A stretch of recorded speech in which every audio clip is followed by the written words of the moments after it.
The only thing that's better than having one ThinkPad with Linux is having two ThinkPads with Linux. I got the opportunity to install Mint on a laptop that is the exact same model than my $34 Soaring laptop. So in this video, we're going to put Linux Mint and Soaring OS to the test. I got another deal for a Lenovo Thinkpad T460s for almost the same price versus my $34 T460s. I got some people interested in buying this laptop from other videos, so I thought it would be a good idea to get another one, install Linux on it, and see how fast it sells versus a Windows laptop. It's kinda banged up in a different way versus my other laptop, but it seems to be in okay condition overall. But man, is it gross. So it's time for a little cleanup.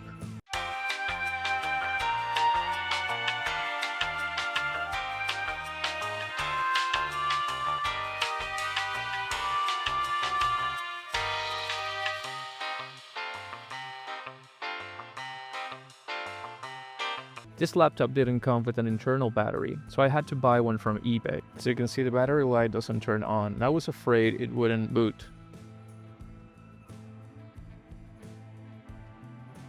But as you can see, it turned on no problem. Diagnostics with Lenovo's tools came out okay, so the next step was to install the battery. I worried at first that I had to get both batteries as the T460s features a dual battery setup, but you can totally get away with only using one. I even realized there's people that take out the top battery as a mod to make the laptop lighter. So I went ahead and bought the bottom battery as it holds a little bit more charge and is further from the CPU where it can get a little bit warmer. I went ahead and repasted the CPU. I've gotten a lot better at it with a little practice. Gave it a good clean and installed the battery. The battery didn't come with any screws and neither did the laptop, so I had to use scavenged screws from a donor. Another win for the hoarders. With everything set, the next step is to install Linux Mint. And at this time, I was pleasantly surprised because it was so easy installing this OS. If it all turns okay, I think you can get this running within 10 minutes or so. It is that easy. We get the battery light going. Nice. Linux Mint Cinnamon is one of the most popular, stable, and beginner-friendly desktop Linux distributions available. It is designed to provide a modern, comfortable, and elegant operating system that feels instantly familiar, especially if you're transitioning from Windows. The flagship Cinnamon edition, which is the one that I installed here, is incredibly popular for reviving older machines. It is a completely free, privacy-first operating system designed to feel exactly like Windows, but without all the background bloatware tracking and force updates that crush your performance. And here's why it breathes new life into older hardware. Number one, it's lightweight. It uses a fraction of the RAM that Windows 11 demands, giving your old processor room to breathe. Number two is no hardware blocks. It doesn't care about TPM 2.0 or CPU generation restrictions. It just works. And it saves your hard drive. Linux Mint does constantly trash older HDDs or SSDs with background indexing, making your storage feel snappy again. If your PC has at least 4 gigs of RAM, you're good to go. Now that my Linux Mint build is complete, the next logical step is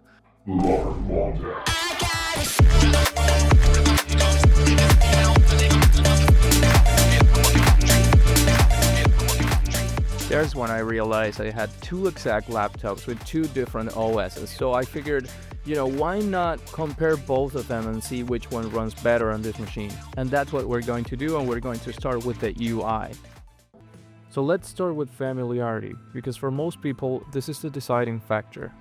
Both Linux Mint and Soaring OS are designed to be gateway operating systems for people coming from Windows, and really both do a great job. But to me, Soaring feels a bit better, even when Mint is regarded as the golden standard for gateway to Linux.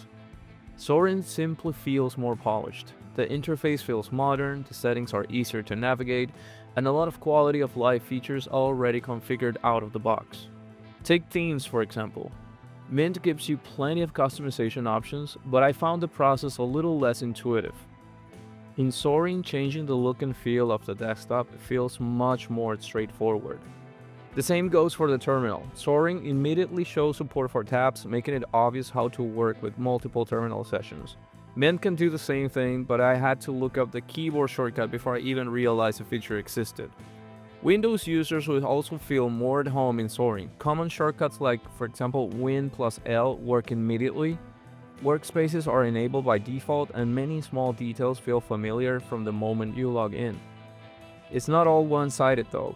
Mint feels incredibly responsive. Sometimes it actually feels snappier than Zorin, especially on older hardware.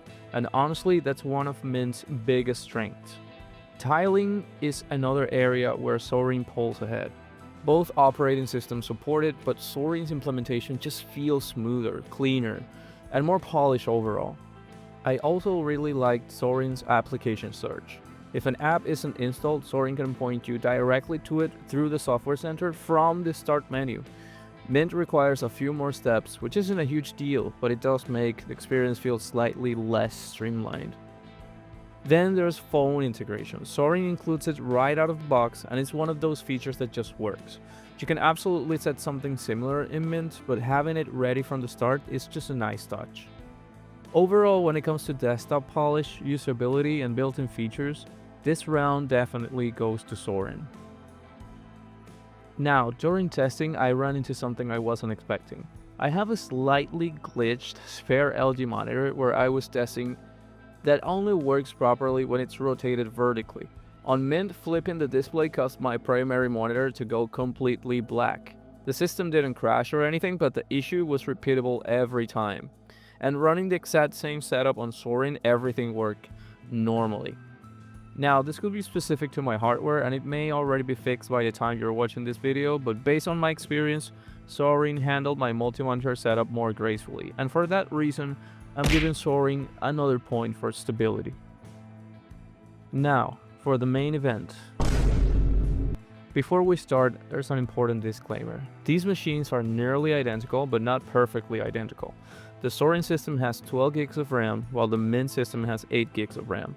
That means this isn't a scientific benchmark, but I still thought the comparison was worth it, because Mint is widely regarded as the lighter operating system. At idle, both distributions use dramatically less RAM than Windows. However, Mint clearly pulls ahead here, using roughly 400 to 500 megabytes less memory than Zorin. And if you're working with limited RAM, that's a meaningful advantage. I did a quick boot up test. People might say Zorin cheats because it has a fast boot feature, but then again, the idea is to compare how both work out of the box.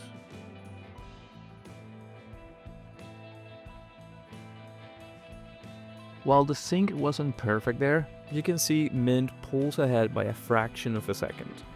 This is a slight win for Mint, as being this fast while having no fastboot feature helps saving your drive. Now to the stress test.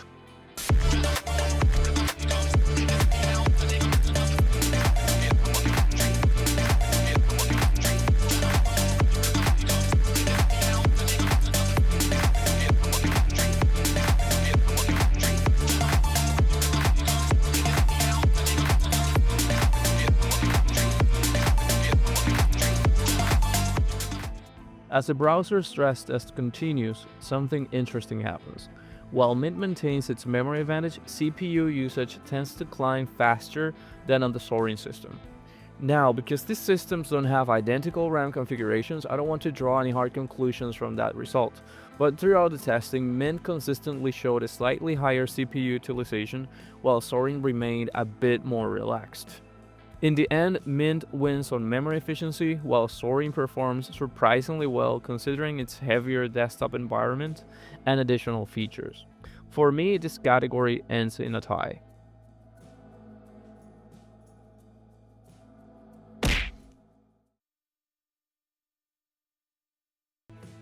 So, which one should you choose? If your laptop is older, you're working with limited RAM, or you simply want the lightest possible experience, Mint is the obvious choice.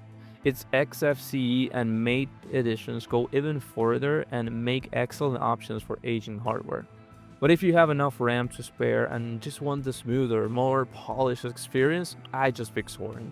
It's been my daily Linux driver for quite some time now, and after this comparison, I still think it's one of the best Linux distributions for people making the jump from Windows. But enough about what I think. If you've used either Mint or Zorin, let me know which one you prefer on the comments and why. Thanks for watching, and I'll see you on the next one.